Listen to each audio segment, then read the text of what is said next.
Hi, and welcome to your lecture on culture. I am Mrs. Grandquist. For those of you who don't know me, I teach periods 1 through 4. And what we're doing this semester is we're kind of experimenting with having you guys listen to lectures at home and study them on your own. You can, of course, come in and ask questions of your teachers of any of the material that you see on here. And our hope is that this will help you take a little bit more charge of your learning, and therefore you will understand it. So along with this lecture, you should be reading textbook chapter 4 and making sure that you understand all of the material in there as well.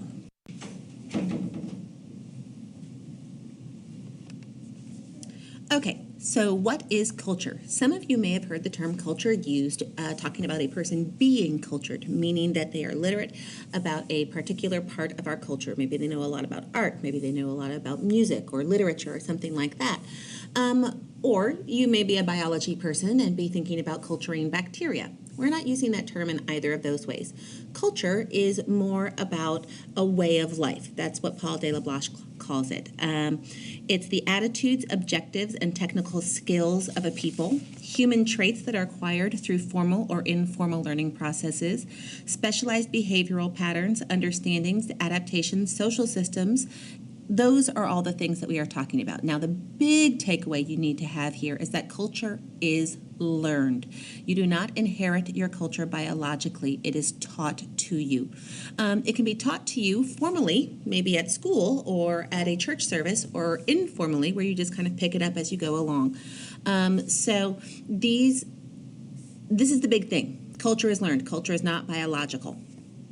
Our next two questions, why are cultures different from one another or why are they similar to one another, is really getting into the ideas of interaction versus isolation.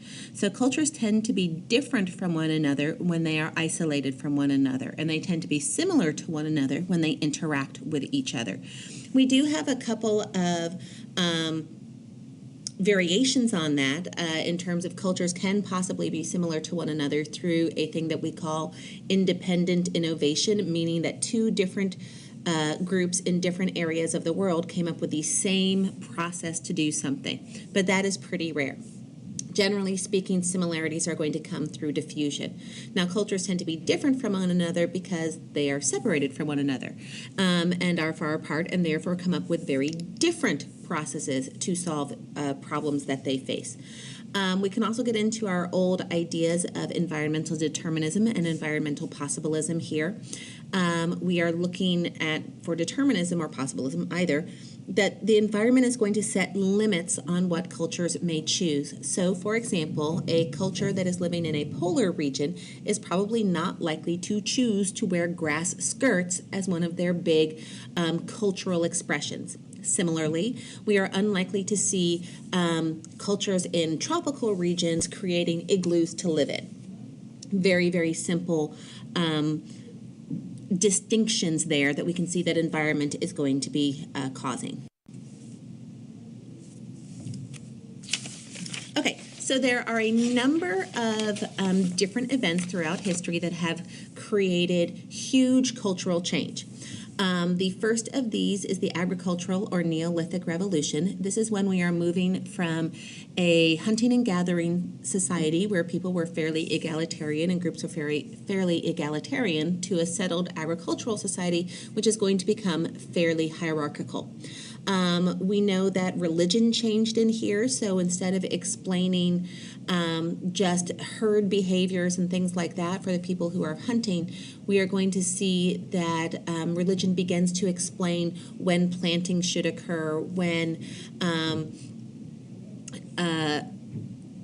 the deity or deities are upset with people and affect droughts versus floods and that kind of stuff.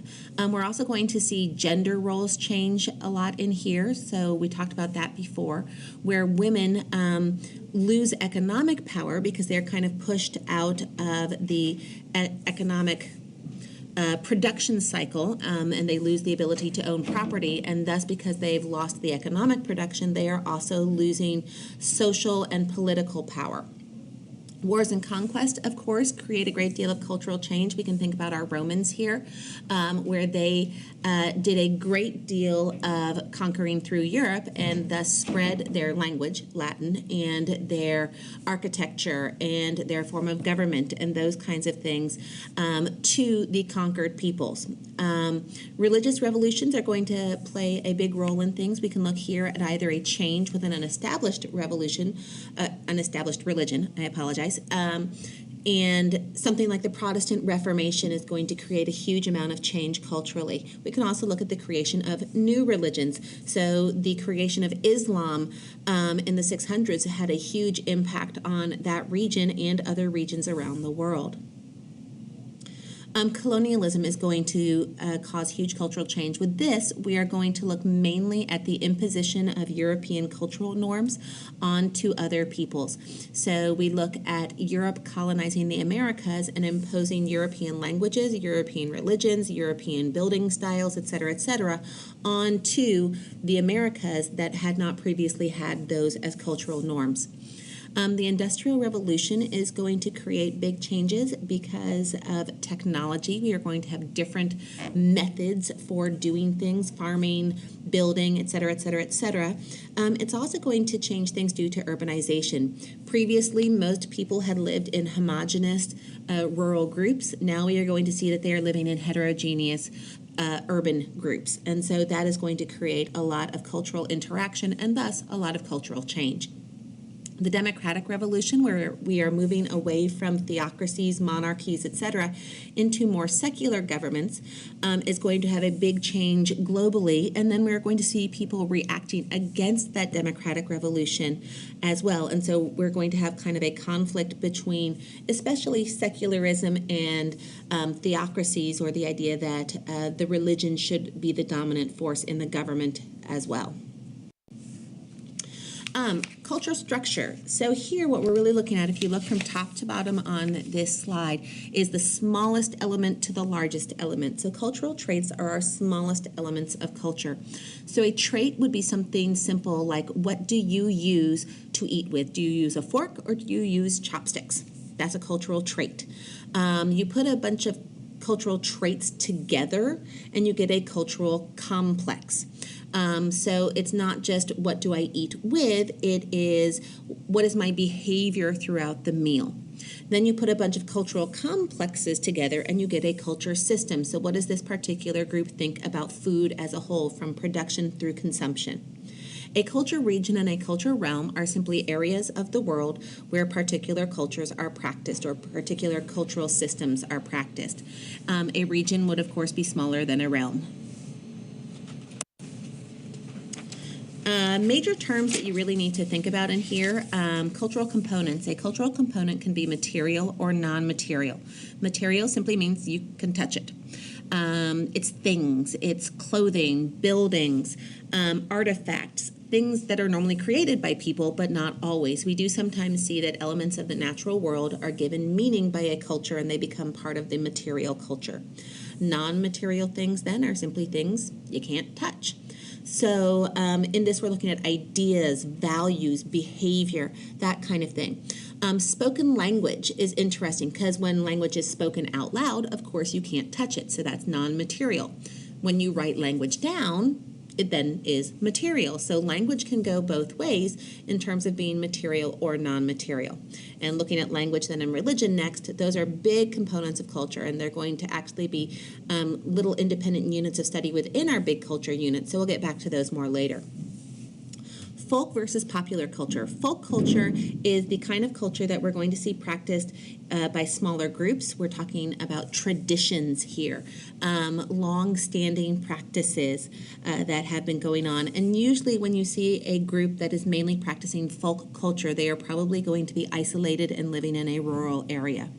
Popular culture, on the other hand, is going to be large heterogeneous groups that are sharing one particular culture practice or even a few cultural practices, even though they don't necessarily have that much else in common. It is also often spread by some sort of mainstream media, television, movies, radio, etc.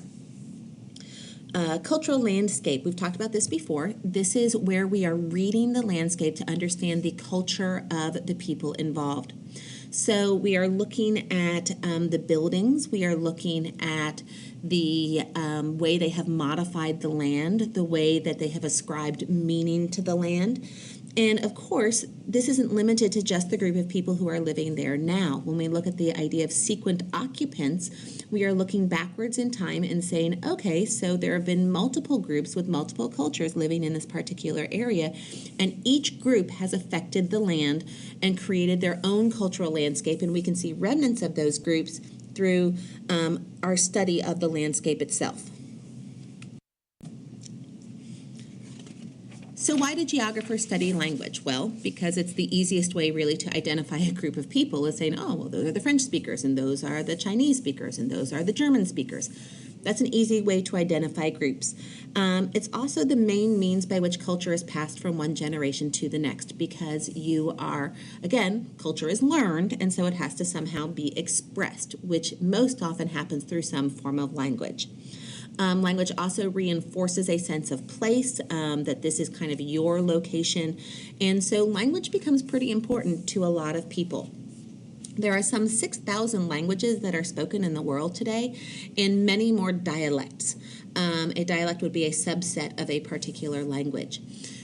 Now, one of the things that we are seeing is because of popular culture and mainstream media basically spreading standard languages out, we are seeing that there are languages that are dying. A dead language is one that no longer has a native speaker. Latin, for example, is a dead language. Religions. Religion can be both a dividing and a unifying force within a society. One of the things about religion is it can pass cultural barriers, language barriers, etc., physical barriers, and so can act as a unifying force for people who may not have other things in common. When you see schisms in a religion, however, or you have different religions that are conflicting over particular sacred spaces, then religion can be a very dividing factor for a society. Religion plays a huge role in society. It can, in some places, practically be culture, where it tells people what it's okay to wear, what it's okay to eat, what it's okay to do business-wise, and all of those kinds of things. We do see that there are some societies in the world where religion has started to take a back place to secular culture or secular governments, but there are also places in the world where religion is still the dominant cultural force in society. Okay, so what we're looking at here is the diaspora of people leaving New Orleans and Louisiana because of Hurricane Katrina. And so you can see people moving outward from the center of the damage out to other places. And we can look at a couple of neat things in here. Of course, you have the idea of friction of distance. So we see that most of the people have moved to areas that are still fairly close to Louisiana, and that fewer people have moved farther away. Now, of course, as they are moving, they are taking their culture with them. And so this is, again, kind of how we see that diffusion and the diffusion of particular cultural practices, which then takes us to diffusion. So when we're talking about diffusion, what we're really looking at is cultural change. Now, as I mentioned before, you do sometimes have areas of the world that come up with the same approach to a particular problem. We can look here at an example like the step pyramids, the creation of pyramids in Mesoamerica and Andean America, as well as in Egypt and Southwest Asia. And so that's kind of an interesting thing. These two groups did not interact with one another, but they both created very similar building styles. That's very unusual, however. As I said before, most of our similarities come because different groups are interacting with each other and affecting one another culturally.